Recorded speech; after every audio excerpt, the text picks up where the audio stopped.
Pernah kebayang nggak gimana ceritanya ramuan jamu yang dibuat di dapur seorang ibu rumah tangga bisa jadi imperium bisnis raksasa, bertahan hampir 100 tahun. Tapi malah runtuh pas lagi jaya-jayanya. Nah ini dia kisah Nyonya Menir, sebuah legenda bisnis Indonesia dan pelajaran super mahal yang ia tinggalkan buat kita semua. Yuk kita coba bedah pertanyaan ini. Soalnya, disinilah letak inti dari semua drama ini. Ini bukan cuma cerita bisnis biasa loh. Ini tuh soal kesuksesan, tradisi, dan ya kegagalan yang tragis. Dan semuanya itu berawal jauh sebelum ada pabrik atau merek terkenal. Di sebuah tempat yang sangat-sangat sederhana. Semuanya itu dimulai dari sini, dapur seorang ibu. Buat ngerti gimana sebuah imperium dibangun terus, akhirnya hancur, kita harus mundur jauh ke belakang, ke akhir abad 19. Di masa itu, fondasinya diletakkan, bukan pakai batu bata, tapi pakai rempah-rempah. Oke, sebelum kita lanjut, penting banget nih buat kita ngerti konteksnya. Jamu itu bukan sekedar minuman herbal biasa. Buat orang Indonesia, jamu itu kearifan lokal, semacam penjaga kesehatan keluarga, dan udah jadi bagian hidup dari dulu banget. Pengetahuan inilah yang mengalir di darah sang pendiri.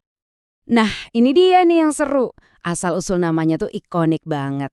Banyak yang salah kira kalau menir itu dari bahasa Belanda yang artinya tuan. Padahal ceritanya jauh lebih sederhana dan membumi.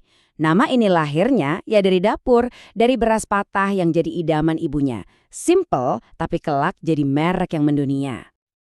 Jadi sekolah pertamanya itu ya bukan di gedung, tapi di dapur ibunya. Di sanalah dia belajar segalanya. Belajar sabar, ngasah intuisi, dan tentu aja ngeracik ramuan herbal rahasia. Ilmunya bukan dari buku, tapi langsung dari melihat, merasakan, dan mempraktekkan. Benar-benar ilmu turun-temurun. Oke, sekarang kita masuk ke momen yang jadi titik baliknya. Momen di mana krisis keluarga justru mengubah pengetahuan tradisionalnya jadi solusi penyelamat hidup. Dan tanpa sadar, inilah cikal bakal sebuah perusahaan raksasa.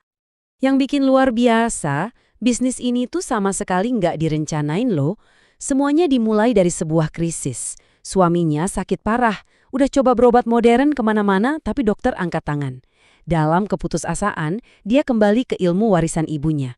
Dan ajaibnya, suaminya sembuh total. Cerita ini langsung menyebar dari mulut ke mulut dan tetangga pun mulai datang minta tolong. Nah, dari sinilah usaha rumahan itu mulai meroket jadi raksasa nasional. Kuncinya, sebuah ide yang pada masanya itu revolusioner banget, pertanggungjawaban pribadi. Ini dia filosofi inti di balik mereknya.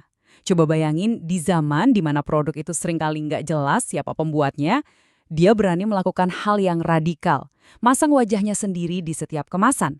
Ini bukan soal narsis ya, tapi ini adalah sebuah janji, sebuah jaminan pribadi bahwa kualitas produk ini dia pertaruhkan dengan nama dan wajahnya sendiri.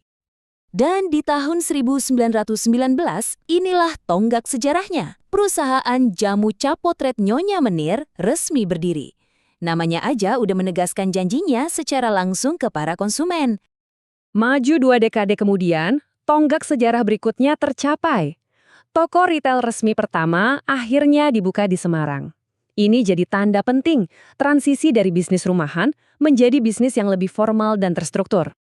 Nah, tongkat estafet kemudian dipegang sama anak-anaknya. Di tangan generasi kedua inilah, Imperium Nyonya Menir berekspansi gila-gilaan. Mereka berhasil menggabungkan nilai-nilai tradisional sang ibu dengan strategi bisnis modern. Cabang di Jakarta dibuka, pabrik modern dibangun, semua untuk menjangkau pasar yang lebih luas. Tapi, iya gitu deh, setiap cerita sukses pasti ada titik baliknya. Momen itu datang ketika sang pendiri, Nyonya Menir, wafat. Beliau meninggalkan warisan yang sangat kuat, tapi sayangnya juga meninggalkan kekosongan kekuasaan yang sangat berbahaya. Nah, disinilah semuanya mulai berubah drastis. Visi tunggal sang pendiri yang fokusnya ke kualitas produk, tiba-tiba digantikan oleh perebutan kendali di antara 5 faksi keluarga dari generasi ketiga. Pertumbuhan yang tadinya sabar dan organik berubah jadi konflik internal yang menguras energi perusahaan dari dalam. Rangkaian kejadian inilah yang jadi awal mula kehancurannya. Begitu Nyonya Menir wafat, figur pemersatu hilang, dan perang internal pun pecah. Untuk mengakhiri konflik, salah satu cucunya Charles Saerang mengambil langkah drastis. Dia membeli semua saham anggota keluarga yang lain. Masalahnya, solusi ini malah menciptakan masalah baru yang jauh lebih besar, utang yang masif. Dan kita sampai di babak akhir. Di babak inilah beban konflik masa lalu dan utang yang super besar itu jadi terlalu berat untuk ditanggung, bahkan oleh sebuah merek legendaris sekalipun. Coba deh bayangin, saking besarnya, perusahaan ini ngurusin lebih dari 250 jenis produk. Skala yang luar biasa besar ini jelas butuh manajemen yang solid banget kan?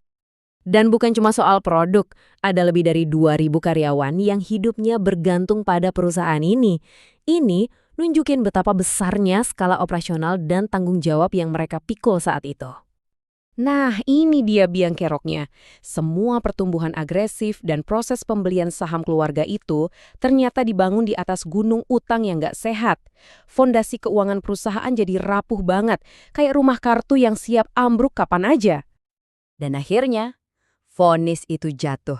Setelah perjalanan panjang hampir 98 tahun dengan sekali ketukan palu hakim, dinasti keluarga yang dimulai dari dapur sederhana itu resmi berakhir.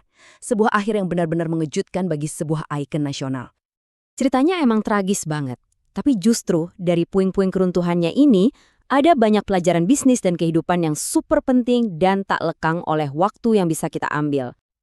Jadi, apa sih yang bisa kita ambil dari semua ini?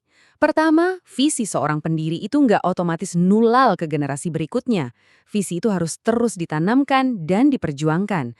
Kedua, persatuan di dalam itu jauh lebih berharga dari pangsa pasar. Konflik internal itu racun. Dan yang paling penting, jiwa perusahaan ini, tujuan awalnya untuk menolong sesama, perlahan-lahan hilang. Ketika jiwa itu pergi, raganya pun akhirnya runtuh. Pada akhirnya, kisah Nyonya Menir ini ninggalin kita dengan satu pertanyaan yang dalam banget. Sebuah warisan besar itu dibangun di atas kepercayaan, kualitas, dan tujuan yang mulia. Tapi, kalau generasi penerusnya malah lebih sibuk berebut kekuasaan daripada menjaga nilai-nilai itu, kira-kira masih berharga nggak sih warisan tersebut?